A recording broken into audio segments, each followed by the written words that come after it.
देश के सशक्त भारतीय सेना के अधीन भारतीय वायु सेना को बहुत बहुत धन्यवाद और आभार प्रकट करता हूं। भारतीय वायुसेना ने एक बहुत बड़ा मिशन कल कामयाब किया जब नीट की परीक्षा में उनसे जब सहायता ली गई, उन्होंने अपना दायित्व का निर्वहन किया,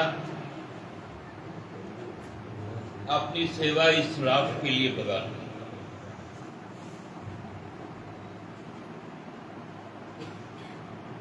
और मैं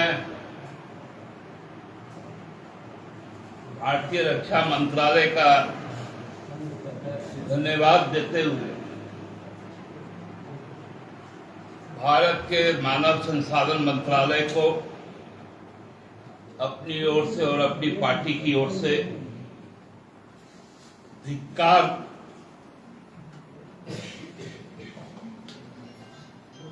करता हूं। एक आदर्श परीक्षा के लिए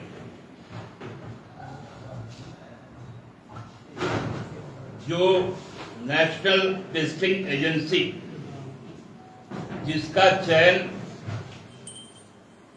HRD ने किया था,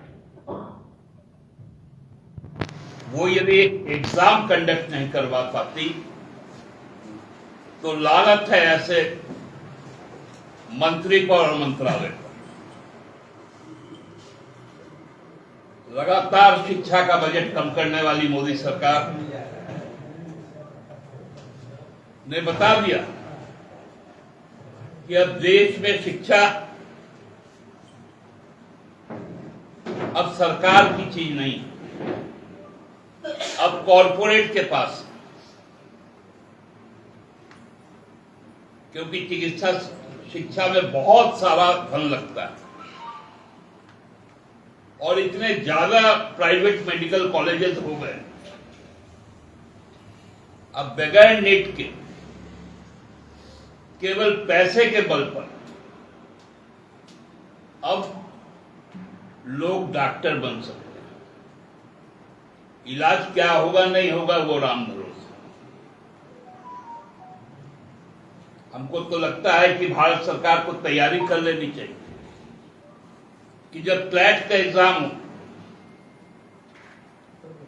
तो उसमें NIA को लगाया जाए, जब UPSC का एग्जाम हो तो उसमें ED को लगाया जाए, और जब जॉइंट एंट्रेंस एग्जामिनेशन जो इंजीनियरिंग का होता है उसमें CBI को लगा दिया जाए।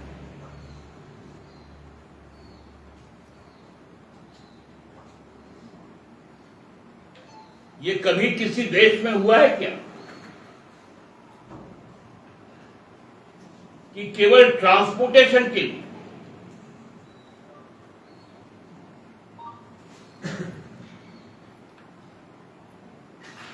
सेना का उपयोग तब होता है डोमेस्टिक ग्राउंड में जब इमरजेंसी की स्थिति आती है, मतलब आपदा कोई आता है।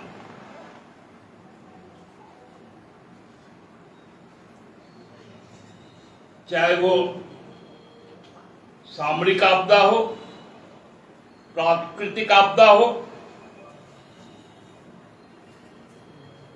या कोई भी किसी तरह की आपदा, सेना हमारी स्वाभिमान और शौर्य का प्रतीक है।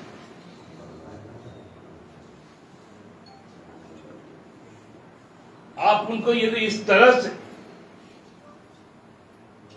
व्यवहार करेंगे, हमको लगता है कि भारत सरकार का यह निर्णय यह बताता है कि पूरी सरकारी तंत्र अब ध्वस्त हो चुका है। सरकार चलती है इकबाल पर, भरोसे पर।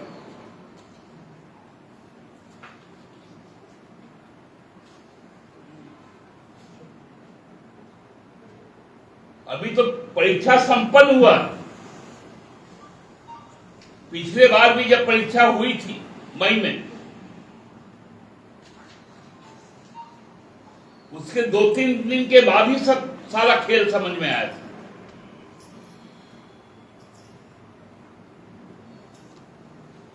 मैं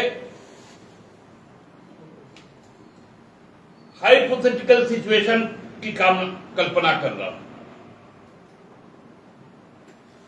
कि मान लीजिए यदि 2-3 दिन के बाद कुछ वैसी बात आ जाती है,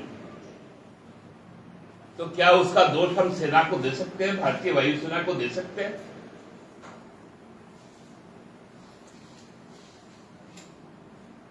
क्योंकि हमने दांव पे लगा दिया अपनी प्रतिष्ठा को। ये बहुत गंभीर बात कर रही है। ये उतना आसान सब्जेक्ट नहीं है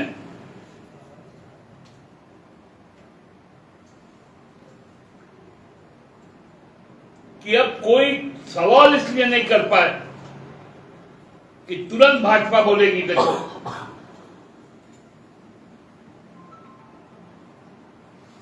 ये बहुत बड़ा एक चक्र है,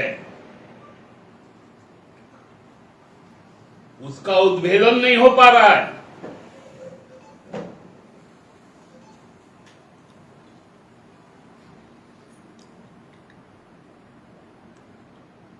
हर स्तर पर देश को धीरे धीरे धीरे धीरे न बेचा जा रहा है, उसे खत्म किया जा रहा है। लोगों के आस्था के साथ, हर प्रकार की आस्था के साथ, चाहे वो लोकतांत्रिक आस्था हो, आध्यात्मिक आस्था हो, संस्थागत आस्था हो, सब पर लगातार प्रहार हो रहा है।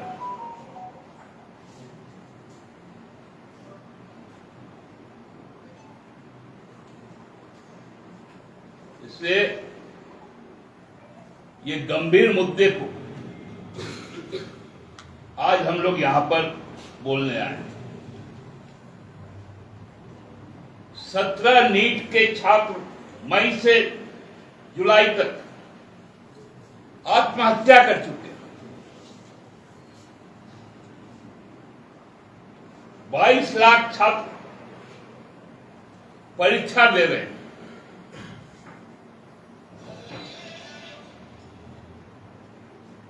क्यों मानव संसाधन मंत्री अभी तक अपनी कुर्सी पर? कल के बाद तो उनको आज सुबह ही जाकर अपना त्याग पत्र देना चाहिए। मैं भी दिल्ली गया, परसों मैं,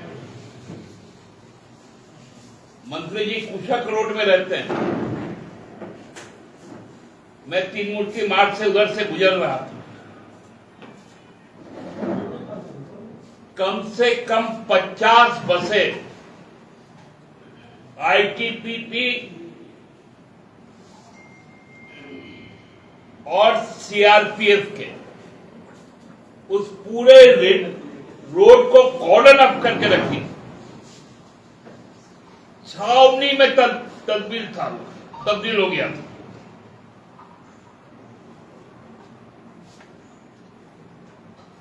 जो मानव संसाधन मंत्री है, उसकी घर की तस्वीर, घर के सामने की रोड की तस्वीर कल शाम को 6 बजे के बाद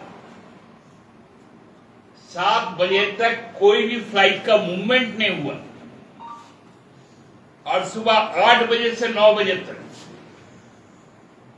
क्योंकि प्रश्न पत्र को पहुंचाने और लाने का जिम्मा एयरफोर्स।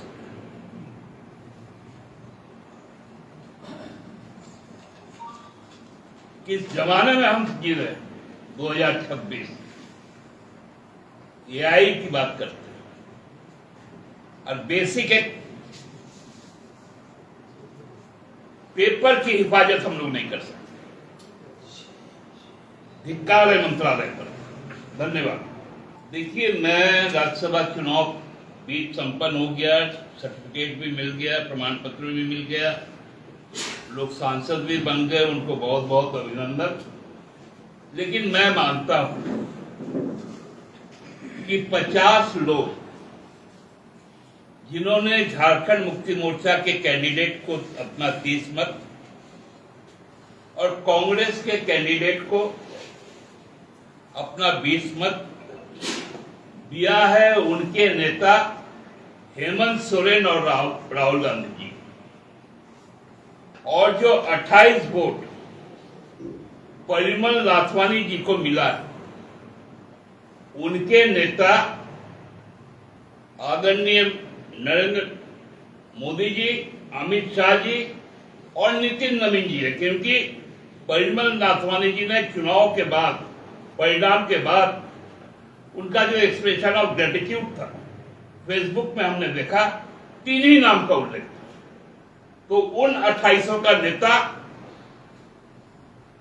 मोदी जी, शाह जी और नितिन नवीन जी, और मैं कह रहा हूं, और जो 3 वोट जो निरस्त हैं, उनके नेता विचारहीन है। यही पूरा मूल विषय मैं आपको बता दूं। देखिए राजबाबू, मैं आपको बता दे रहा हूं, 50, मैं काउंटिंग में भी था, मैं पूरे तरह से कह सकता हूं कि 50 विधायकों के नेता आदरणीय हेमंत सोरेन जी और आदरणीय राहुल गांधी जी और 28 लोगों के नेता मोदी जी, शाह जी और नवीन जी। आपको थोड़ा ज्यादा, आप एक्चुअली अब एब्सोल्यूट होते जा रहा है पुराना ट्यूबलाइट जो चौक के सहारे जलता था। अब तो सब आ गया एलईडी वाला, तुरंत जल जाता है। तो आप उस लाइन के हैं जिसमें चौक लगाना पड़ता है। मैंने जब कह दिया कि नेता, तो आपको दिख जाएगा वो नेता कौन। देवघर में जब लोग जाते हैं ना, तो सावन में जब अर्घा लगा दिया जाता है, तो सबका जल जाके बाबा पे पहुंच जाता है। तो बाबा को थोड़ी मालूम है, तो बिना सावन का जो जाके डायरेक्ट ढाल के आता है, वो बोलता है हम बाबा पे डाले।